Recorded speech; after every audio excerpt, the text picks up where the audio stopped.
When deciding to trade pieces, it's worth remembering the phrase, "to take is a mistake." Unless a trade improves your position or makes your opponent's position worse, you should think twice before automatically trading even pieces, such as a bishop for a bishop. There is a time when even trades are actually good, and that is when we are up material. If I have 5 apples and you have 3 apples, and we each remove 1 apple at a time, who's going to run out of apples first? The person with less apples, right? The same idea applies to chess. Even trades are no longer even if one side has more material. Let's look at some examples of trading pieces to win the game. In this position, white is up 2 pawns, but it will not be easy to win since white's king is exposed to checks from black's queen. If white could trade the queens, white's 2 connected passed pawns would easily win the game. Can you find a way to trade queens and enter a winning pawn ending? That's right. After queen a8, check. This forces black's king to move. After king f7, queen takes g8 check, king takes g8, white will easily win the game after a4. Black's king cannot stop the a-pawn from promoting into a queen. In this position, black is up a queen for a rook.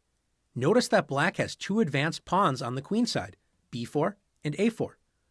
White's rook on f3 is trying to slow these pawns down and prevent them from advancing. With black to move, can you find a way to force one of black's pawns through on the queen side?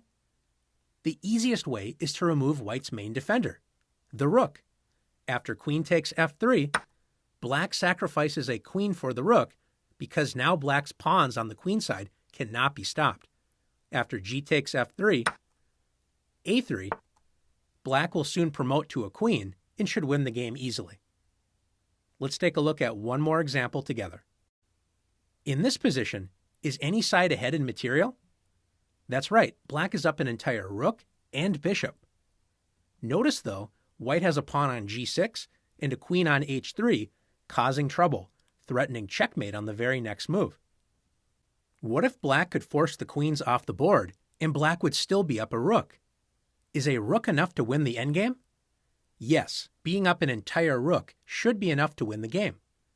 Can you see how black can force the queens off the board and trade down into a winning endgame?